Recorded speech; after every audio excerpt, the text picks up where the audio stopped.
Sahabat, ratusan tahun sebelum Kristus datang, Nabi Zakaria telah berbicara tentang kedatangan Dia yang dijanjikan untuk menerima tahta kerajaan Daud. Dalam Zakaria 9 ayat 9-10, Nabi Zakaria berkata, "Bersorak-soraklah dengan nyaring, hai putri Sion. Bersorak-sorailah, hai putri Yerusalem. Lihat, rajamu datang kepadamu. Ia adil dan jaya. Ia lemah lembut dan mengendarai seekor keledai beban yang muda. Ia akan melenyapkan kereta-kereta dari Efraim dan kuda-kuda dari Yerusalem. Busur perang akan dilenyapkan, dan ia akan memberitakan damai kepada bangsa-bangsa. Wilayah kekuasaannya akan terbentang dari laut sampai ke laut, dan dari sungai Efrat sampai ke ujung-ujung bumi." Seperti nubuatan-nubuatan perjanjian lama lainnya, kata-kata ini sangat dikenal oleh bangsa Israel. Sebelumnya, Nabi Yesaya telah berbicara tentang raja yang dijanjikan itu sebagai raja damai. Ia pernah berkata, besar kekuasaannya dan damai sejahtera tidak akan berkesudahan di atas tahta Daud dan di dalam kerajaannya, karena ia mendasarkan dan mengokohkannya dengan keadilan dan kebenaran dari sekarang sampai selama-lamanya. Baik Nabi Yesaya maupun Nabi Mika menggambarkan sifat kerajaan Kristus dengan kata-kata yang hampir sama. Dalam nubuatan yang tertulis dalam kitab Mika 4 ayat 3, ia akan menjadi hakim antara banyak bangsa dan akan menjadi wasit bagi suku-suku bangsa yang besar sampai ke tempat yang jauh.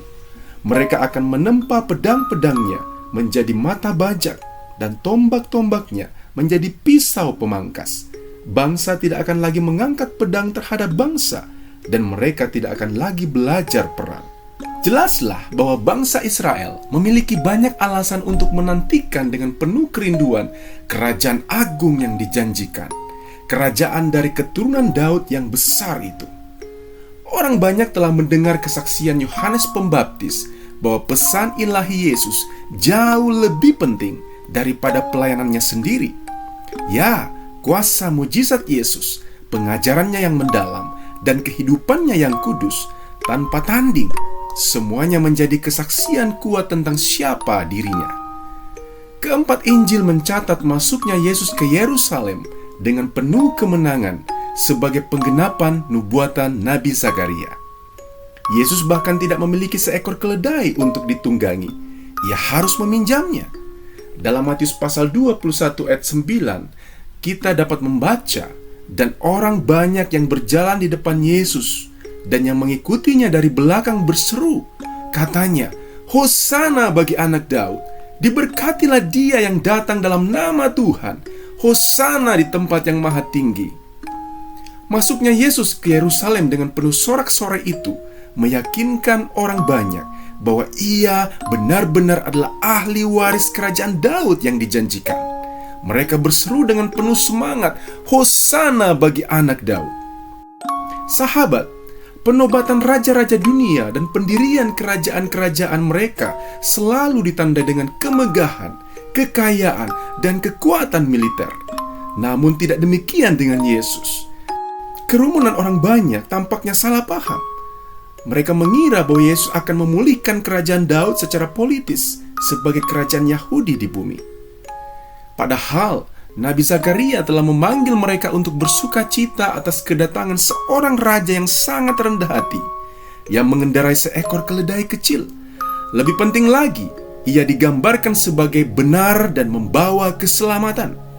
Ia datang sebagai juru selamat atau penebus yang dijanjikan untuk meniadakan segala alat perang.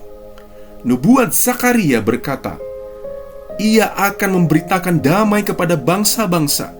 Pemerintahannya akan terbentang dari laut ke laut dan dari sungai sampai ke ujung-ujung bumi. Selama beberapa hari berikutnya, orang banyak masih mengikutinya dengan antusias.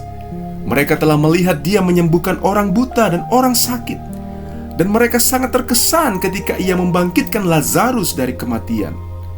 Namun jelas, sebagian besar dari mereka tidak memahami ajaran para nabi tentang kerendahan hati Sang Juru Selamat yang dijanjikan, yaitu Sang Mesias.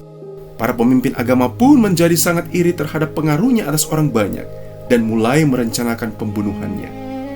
Sahabat, karena yakin bahwa Yesus bukan seperti yang mereka inginkan, hanya beberapa hari kemudian, orang banyak itu menuntut dengan suara keras agar Pilatus menyalibkan dia.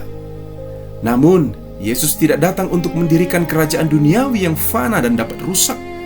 Kerajaannya adalah kerajaan universal yang kudus untuk segala bangsa. Kerajaan kekal yang penuh kebenaran, keadilan, kasih yang memberi diri, dan damai sejahtera. Itulah kerajaan yang universal yang membawa berkat bagi segala kaum di muka bumi. Inilah kemanusiaan yang baru yang didirikan oleh Adam yang baru, yaitu Yesus, keturunan Abraham dan Daud yang dijanjikan. Kerajaan Kristus bukanlah kerajaan etnis duniawi. Injil dalam pasal terakhir surat Galatia menyebut kerajaan rohani universal Kristus sebagai Israel Allah. Inilah ciptaan baru yang menikmati damai sejahtera dan belas kasihan dari Allah. Haleluya!